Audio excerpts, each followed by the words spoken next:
qu'on t'a expliqué à l'école que t'avais 4 manières de gagner de l'argent dans ce monde? Je crois pas. Alors écoute bien. La première, tu la connais, c'est le salariat. Tu échanges ton temps, 35 heures par semaine en moyenne, 140 heures par mois, ainsi que ton énergie, parfois ta santé, contre un salaire, souvent fixe. C'est un modèle qui amène de la sécurité. La deuxième, c'est le travail indépendant. Tout ce qui va être artisanat, profession libérale, auto-entrepreneur, les gens qui travaillent en solo, quoi. Là, tu échanges aussi ton temps et tes compétences contre de l'argent, mais tu choisis combien de temps et à quel prix. Ce qui est intéressant avec ces deux premières catégories, c'est que tu y retrouves 95% de la population. Mais par contre, uniquement 5% des richesses mondiales. Ensuite, il y a l'entrepreneuriat. Là, tu crées un système qui travaille pour toi. Plus il fonctionne bien, plus tu gagnes de l'argent, que tu sois là ou pas. Et pour finir, quatrième et dernière manière de gagner de l'argent, investir.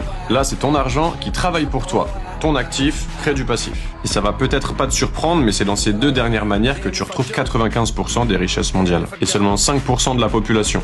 Ça fait réfléchir. Je parle de manière de gagner sa vie depuis le début et pas de catégorie de personnes ou je sais pas quoi. Parce que ce qui est important de comprendre ici, c'est que toi aussi, tu as la possibilité d'utiliser ces 4 flux d'actifs pour améliorer ta qualité de vie. C'est pas que pour les autres. Acheter 10, 20, 50 euros par mois d'une action, c'est investir. Pas besoin d'être millionnaire. Créer un système dérivé de tes compétences qui te rapporte de l'argent, tu peux le faire aussi. Même en étant salarié, même en étant étudiant. On m'a bassiné le bac, les études supérieures, le CV, le contrat de travail. Y a pas que ça, c'est pas vrai. Pendant longtemps, on m'a demandé ce que je voulais faire et je savais pas. Mais c'est parce qu'on m'avait pas expliqué ces 4 possibilités-là. Là, d'un coup, je peux commencer à réfléchir, à créer un plan. La vraie question, c'est pas est-ce que c'est possible pour toi, c'est par quoi tu commences.